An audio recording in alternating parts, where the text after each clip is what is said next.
तो देखो यहाँ पे क्वेश्चन मैं अभी करवा रहा हूँ आप लोगों को। क्वेश्चन बहुत अच्छा है और इसको करने लायक क्वेश्चन है। क्वेश्चन है y बराबर sine cube x plus cos inverse sine inverse cube plus cos inverse cube का हमें रेंज निकालना है। चलो इस क्वेश्चन को करते हैं। मैथ का अच्छा सवाल है। तो सबसे पहले तो आपको एक बात अच्छे से पता होनी चाहिए कि a प्लस b का जो होल क्यूब होता है वो कितना होता है, a cube plus b cube plus 3a into B A plus B.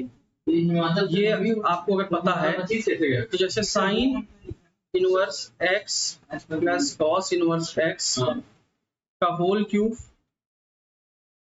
बराबर साइन इनवर्स x का whole cube plus cos inverse का x का whole cube plus 3 into sine inverse cos inverse sine inverse plus cos inverse. इतनी बात अगर पता है,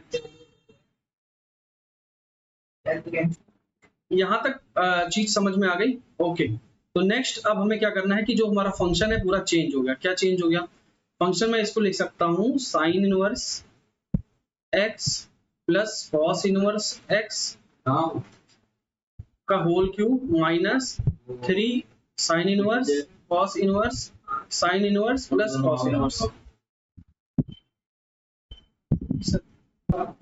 तो यहाँ पे तो आपको हो गया है क्लियर इतना सा चीज। अब देखो जी, एक प्रॉपर्टी होती है sign inverse x plus cos inverse x की वैल्यू जो होती है पाई बाई 2 होती है। तो ये पाई बाई 2 का होल क्यूब हो गया minus 3 sine inverse cos inverse और इनटू ये भी पाई बाई 2 हो गया ये। तो ये है 3 पाई बाई 2। क्लियर है? ओके, यहाँ तक की चीज आपको हो गई है क्लियर। अब आगे हमें क्या करना है आप बताइए, कैसे करेंगे? तो आगे जो इस क्वेश्चन में आगे क्या करना है, देखो इतना तो पता चल गया आपको। अब आगे देखो, इसको हमें ना एक फंक्शन में बनाना पड़ेगा, एक वेरिएबल। जैसे यहाँ पे साइन इनवर्स एक्स और कॉस इनवर्स एक्स अलग अलग है, तो इसको एक में बनाने के लिए काम करो कि ये हो गया पाई क्यूब बाई 8 और इसको मैं लिख सकता हूं, ये हो गया पाई क्यूब बाई 8 और अब इसको मैं लिख सकता हूं 3 पाई by 2 into sine inverse into pi by 2 minus sine inverse. इसको मैंने कॉस इनवर्स को मैंने sine pi by 2 minus sign inverse x लिख दिया। अब थोड़ा सा इसको अंदर मल्टीप्लाई कर दो, पाई cube divided by 8 minus 3 pi by 2 3 pi by 2 और पाई by 2 sine inverse minus sign inverse x का होल स्क्वायर। यहां तक की बात हो गई है हमारी क्लियर।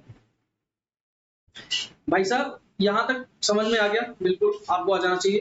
तो अब इसको थोड़ा सा काम करते हैं, पाई क्यूब डिवाइडेड बाई 8 और इसको प्लस लिख देंगे यहाँ पे और ये हो गया आपका साइन इनवर्स एक्स का होल स्क्वायर और इसके बाहर हम पाई बाई 2 लिखते रहते हैं 3 पाई बाई 2 और अंदर हो गया minus pi by 2 into sine inverse X. यहां तक की चीज क्लियर है? Okay, now do one thing, let substitution करते हैं। लेट साइन इनवर्स एक्स बराबर टी और जो टी की रेंज है कहां से कहां तक आती है बेटा? माइनस पाई बाई 2 से पाई बाई 2 तक। साइन इनवर्स हमारा कहां से कहां तक वेरी करता है? माइनस पाई बाई 2 से पाई बाई 2 तक। ओके, यहां तक अब हमें क्या करना है?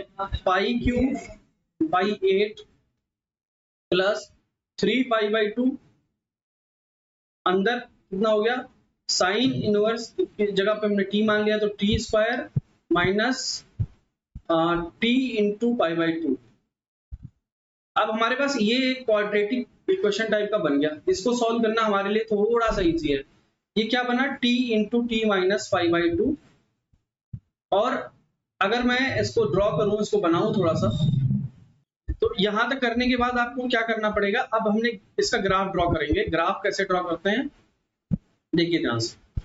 हम ना टी का ग्राफ ड्रॉ कर रहे हैं, तो सबसे पहले तो ये समझो कि जो ये एक्सिस है ये टी है अब, और ये टी कहां से कहां तक बिलोंग कर रहा है? माइनस पाई बाई 2 से पाई बाई 2 तक बिलोंग कर रहा है। ये बात याद करके चलना क्योंकि हमने सब्स्टिट्यूशन कर दिया है टी बराबर साइन इनवर्स एक्स। तो अब मैं चेक करूंगा तो ये आपका आ जाएगा ये आ जाएगा आपका एक π/2 वाली वैल्यू और एक ये आ जाएगी t बराबर 0 वाली वैल्यू।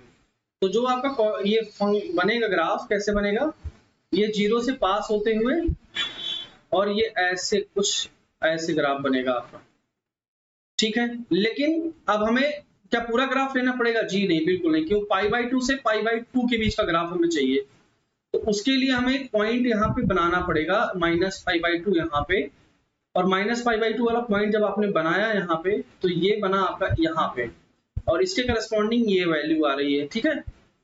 तो ग्राफ हमको कहां से कहां तक लेना है? यहां से ये वाला ग्राफ यहां तक -π/2 से π/2 के बीच में लेना है, ठीक है। ये बात आपको क्लियर होनी चाहिए।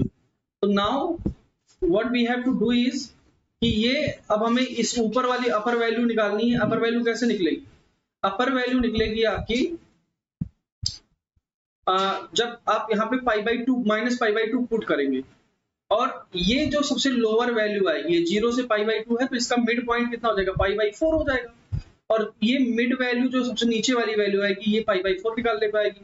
तो एक बार यहाँ पे ये t की वैल्यू हमने यहाँ पे पुट करी -π/2 इंटू -π/2 इंटू -π/2, तो ये निकल के कितना आया? -π/2 multiply by -π, and the answer is π²/2।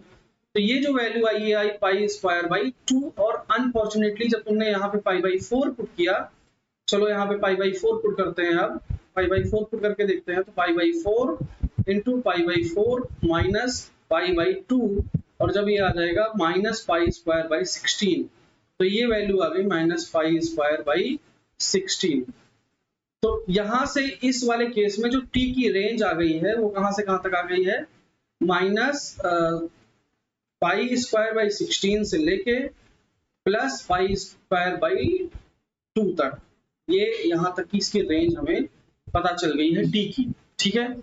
पर अगर तुम देखोगे हमारे पास जो मेन क्वेश्चन है, मेन क्वेश्चन अगर मैं देखूं तो हमारे पास मेन क्वेश्चन ये है। अच्छा, ये जो रेंज आई है किसकी है? ये GT की रेंज आई है, जो इस फंक्शन इस वाले इसकी रेंज आई है। इसको अगर तुम GT मान लेते हो तो इसकी रेंज आई है। तो ये GT की रेंज अगर इतनी आ गई है, इतना, तो ये हमें करना पड़ेगा, यहाँ पे लिखना पड़ेगा, इसको GT लिखना पड़ेगा। तो यहाँ से देखो ध्यान से, इसको हम क्या लिख सकते हैं? इसको लिख सकते हैं π³/8 प्लस 3π/2 मल्टीप्लाई बाई GT, यही तो लिख सकते हैं, बिल्कुल। तो यहां से तुम्हें GT का पता चल गया, इतना है। अब GT के पास मल्टीप्लाई क्या हो रहा है? 3π/2 मल्टीप्लाई हो रहा है, 3π/2 मल्टीप्लाई कर दो GT में। GT में जब आपने 3π/2 मल्टीप्लाई किया तो ये -3π³/32, और इधर मल्टीप्लाई किया तो 3π³ डिवाइडेड बाई 4, ये आ गया। ओके, अब हमें क्या करना है? यहाँ पे प्लस लगाना है। यहां तक हमारा एक्सप्रेशन बन गया, देखो ध्यान से, ये वाला एक्सप्रेशन हमने यहां तक बना लिया, यहां तक। अब इसमें हमें π/8 ऐड करना पड़ेगा, तो चलो ऐड कर देते हैं।